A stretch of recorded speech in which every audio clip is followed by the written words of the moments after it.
Hi there, ये MGT 502 organisational behaviour की short lecture series का 17th लेक्चर है। इस लेसन के अंदर भी आपको मेन पॉइंट्स करवाए जाएंगे और इसकी स्लाइड आपसे शेयर की जाएगी। इसका लिंक आपको नीचे डिस्क्रिप्शन बॉक्स में दिया जाएगा, ताकि अगर आपको स्लाइड्स को सर्च करने में प्रॉब्लम है तो आप नीचे डिस्क्रिप्शन बॉक्स में दिए गए लिंक पे जाकर हमारे ब्लॉग से स्लाइड को डाउनलोड कर सकेंगे। तो आज का जो लेसन है उसका पहला टॉपिक है ग्रुप डायनामिक्स।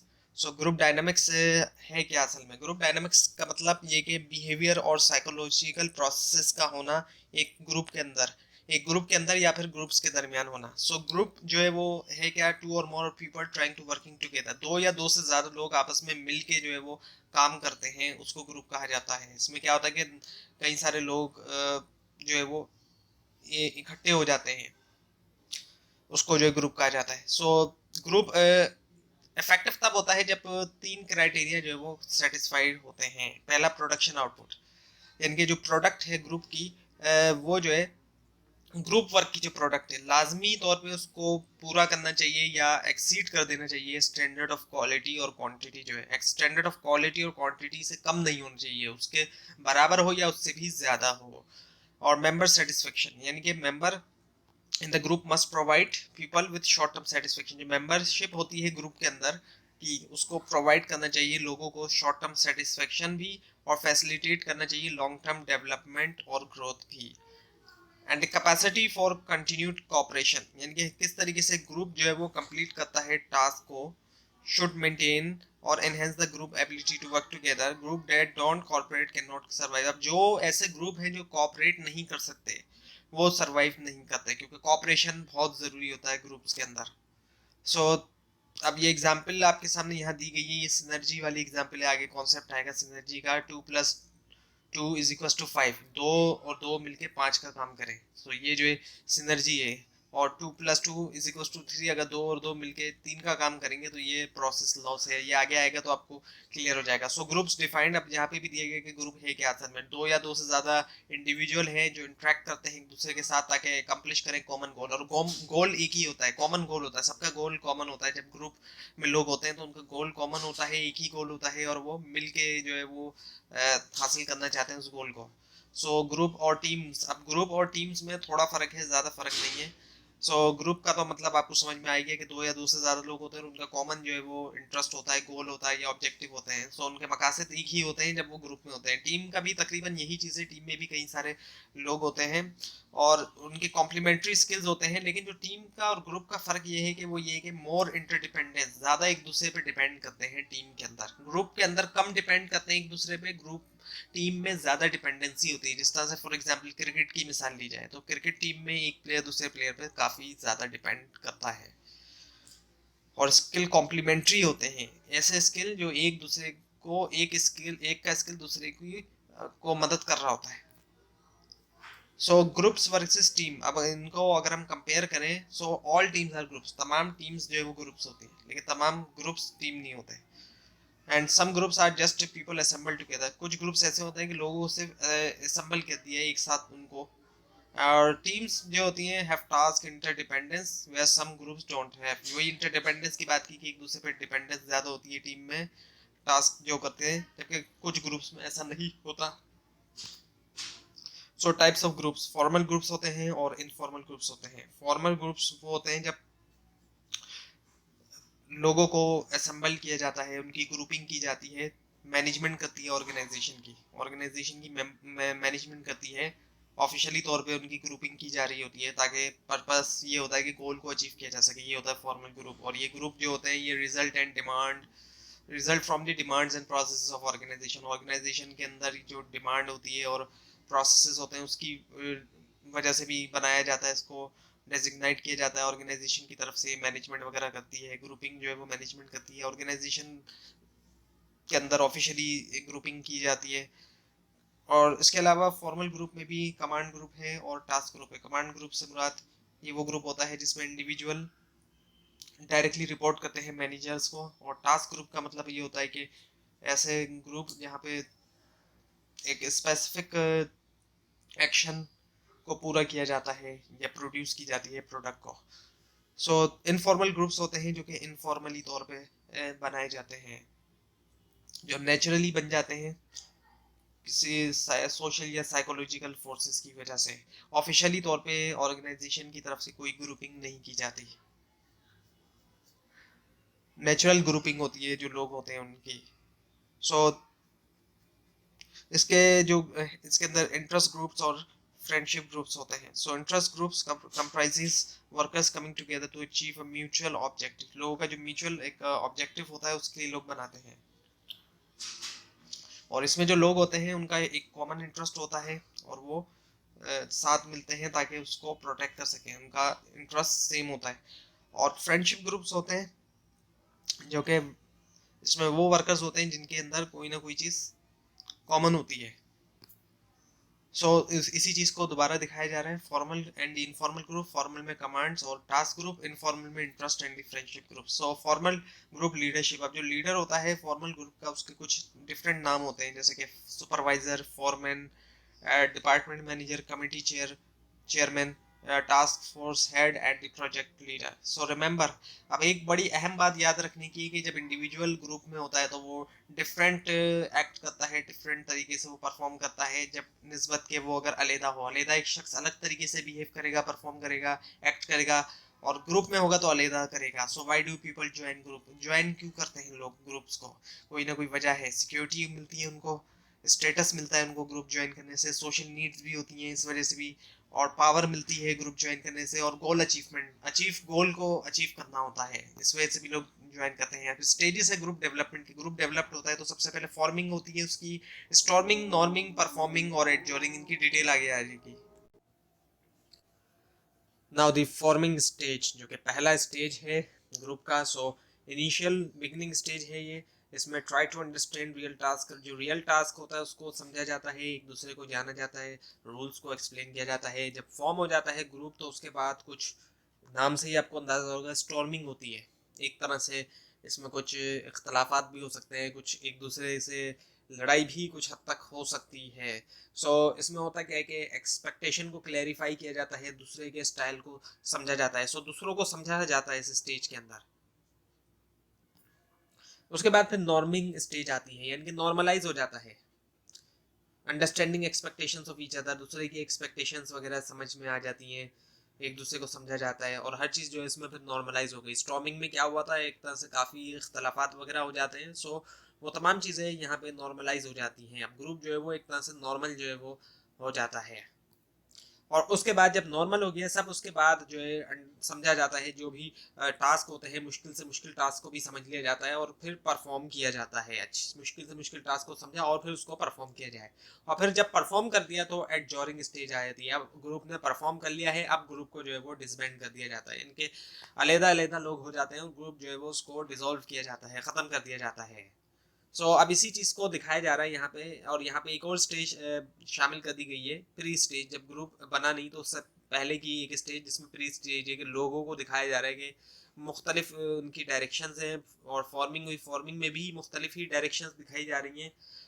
स्टॉर्मिंग जब हुई तो उसमें कोलाइजन हो गया, कुछ लोग ने दो तीन ग्रुप्स में लोग बढ़ गए, ये हुआ जब स्टॉर्मिंग हुई। हर दो तीन ग्रुप बढ़ गए और अलग अलग लोगों ने ग्रुप बना लिए एक तरह से, एक ग्रुप के अंदर ही। लेकिन फिर नॉर्मिंग हुई तो तमाम लोग एक ग्रुप की शक्ल में बन गए, एक किसकी क्या रोल है, क्या ड्यूटी है।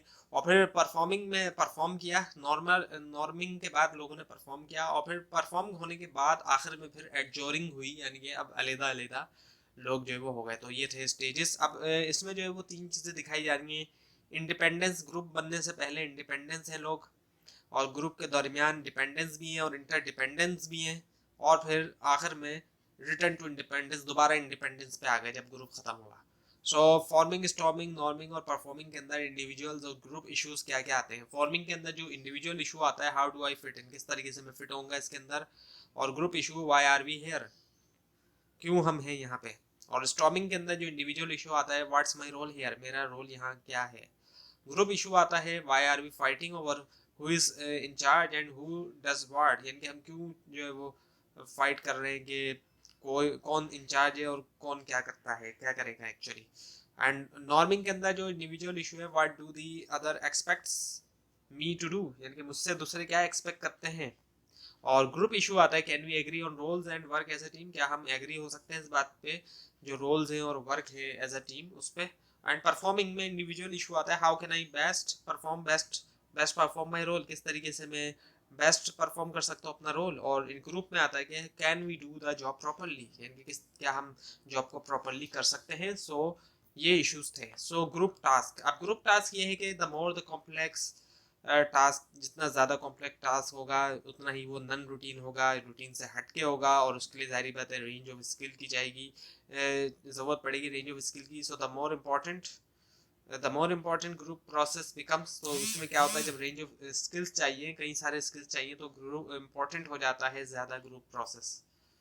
सो ग्रुप प्रोडक्टिविटी, अब ग्रुप प्रोडक्टिविटी की बात करें, people can be productive when working in group then working alone if the obstacle to productivity are avoided. अब ये एक बड़ा इंपॉर्टेंट कॉन्सेप्ट आ रहा है कि लोग ज़्यादा प्रोडक्टिव हो सकते हैं जब वो ग्रुप्स के अंदर काम करते हैं, अगर ऑब्स्टेकल्स जो है उनको मिटा दिया जाए, जो रुकावटें हैं उनको अगर मिटा दिया जाए, तो लोग ग्रुप के अंदर ज़्यादा बेहतर काम कर सकते हैं। और इसकी बड़ी इंपॉर्टेंट एग्जांपल दी जा रही है सिनर्जी, जो पीछे भी आई थी और मैंने कहा था आपसे कि इसकी डिटेल आएगी। सिनर्जी का जो कॉन्सेप्ट है ये एक बायोलॉजिकल टर्म है। सो 2+2=5, जिस तरह से आपने सुना होगा 1 और 1 11, वो यही कॉन्सेप्ट है सिनर्जी का। और यहाँ पे दिया गया है कि 2+2=5, यानी कि 2 और 2 4 लोग मिलके 5 लोगों का काम करें। जब ग्रुप के अंदर होंगे 2 और 2 4, वो 5 का बराबर काम करेंगे। सो ये सिनर्जी कहलाई जाती है। एक्स्ट्रा यानी कि 4 लोग हैं और वो 5 का काम कर रहे हैं, एक शख्स का काम जो है वो एक्स्ट्रा एक तरह से वो कर रहे हैं। और इसी की उलट एक और कॉन्सेप्ट है, वो है प्रोसेस लॉस 2+2=3, 2 और 2 4 मिल के वो 4 का भी काम नहीं कर पा रहे बल्कि 3 का काम कर रहे हैं। सो ये भी हो सकता है, ऐसा भी चांस है। सो अब इसी चीज़ की एग्जाम्पल को यहाँ दिया गया है, जिसको आप चाहें तो पढ़ सकते हैं। सो प्रोडक्शन ब्लॉकिंग होती है, प्रोसेस लॉस जो है जिसका कॉन्सेप्ट आपको बताया कि कम लोगों का काम करते हैं मिलके, प्रोडक्शन ब्लॉकिंग होती है। ये तब होता है जब लोग एक दूसरे के रास्ते में आ जाते हैं। इसकी मिसाल ली जाए, हॉकी में एक प्लेयर दूसरे प्लेयर के सामने आ गया, वो गोल करने वाला, उसके सामने आके उसने उसका रास्ता ब्लॉक कर दिया अपनी ही टीम का। सो वो जो है प्रोडक्शन ब्लॉकिंग इस तरीके से ऑर्गेनाइजेशन में भी हो सकती है। और ग्रुप मेंटेनेंस रोल होता है, इसमें होता क्या है कि जो मेंटेनेंस होती है, सो उसमें कुछ फॉर्मेलिटीज ऐसी होती हैं जो कि मेन एक्टिविटीज से हटके होती हैं। उन फॉर्मेलिटीज की वजह से एनर्जी जो है वो मेन जो एक्टिविटी है उससे हटके वहाँ पे एनर्जी ज़ाया हो जाती है। और सोशल लॉफिंग और फ्री राइडिंग होती है। अब ये फ्री राइडिंग या सोशल लॉफिंग में होता है क्या है कि कुछ ऐसे लोग होते हैं जो इंडिविजुअली तो अच्छा परफॉर्म करते हैं, ग्रुप में अच्छे नहीं करते। जब ग्रुप में होते हैं तो वो दूसरों से मतलब इस चीज़ का फ़ायदा उठाते हैं कि दूसरा भी उनके हिस्से का काम कर लेता है। So social loafing, tendency to withhold physical और intellectual effort when performing a group task, यानी कि विद होल्ड कर लेना, अपनी एफर्ट को कम कर लेते हैं लोग जब वो ग्रुप में होते हैं तो वो। सो अब इसको रिड्यूस किस तरीके से किया जाए। Now to reduce social loafing, अब सोशल लॉफिंग तो हो सकती है लेकिन इसको किस तरीके से रिड्यूस किया जाए ताकि लोग ग्रुप का फायदा उठा के अंडर परफॉर्म ना करें। So make individual contribution identifiable, जो एक इंडिविजुअल की अलग-अलग परफॉर्मेंसेस को आइडेंटिफाइबल किया जाए, वेरीफाई किया जाए कि ये इंडिविजुअल ने परफॉर्म किया है, और इंडिविजुअल को फील कराया जाए कि उन they are making valuable contribution to a group, कि उनकी जो कंट्रीब्यूशन है वो वैल्यूएबल है, उसकी काफ़ी वैल्यू है। And keep group as small as possible, और जितना छोटा ग्रुप को रखा जाए उतना बेहतर है। ज़्यादा होगा तो लोग जो है उसका फ़ायदा उठाएंगे और परफॉर्म नहीं करेंगे ग्रुप के अंदर। सो इफेक्ट्स ऑफ ग्रुप प्रोसेसेस, अब यहाँ पे ये पूरा फार्मूला है। सो ग्रुप की जो एक्चुअल इफेक्टिवनेस है उसको किस तरीके से मेजर किया जाता है। सो ग्रुप की पोटेंशियल इफेक्टिवनेस जो है उसके अंदर सिनर्जी जो है ऐड होगी। और सिनर्जी जैसे कि आपको पीछे बताया था, 2 और 2 मिलके 5 का काम करें, और प्रोसेस लॉस जो है उसको माइनस कर दिया जाएगा, 2 और 2 मिलके 3 का काम करें। सो एक्चुअल ग्रुप इफेक्टिवनेस हमारे सामने आएगी। सो ग्रुप रोल्स में हमारे पास जो है वो टास्क परफॉर्मेंस दरमियान में है, और एक तरफ है टास्क ओरिएंटेड रोल्स और रोल्स ओरिएंटेड रोल, ये तो ऐड होंगे। लेकिन जो सेल्फ ओरिएंटेड रोल होंगे जो अपनी लिए लोगों के होंगे तो वो माइनस हो जाएगा। सो टास्क ओरिएंटेड रोल जो है वो इनिशिएटर है, इंफॉर्मेशन सीकर है, इंफॉर्मेशन हासिल करना है, ओपिनियन गिवर और ओपिनियन देना, एनर्जाइजर है। और रिलेशन ओरिएंटेड रोल में हार्मोनाइजर है, कंप्रोमाइजर है, एनकरेजर है, एक्सपीडिटर है। सेल्फ ओरिएंटेड रोल्स में ब्लॉकर रोल्स, ये वही ब्लॉकर की बात होगी जो ब्लॉक करने वाला है।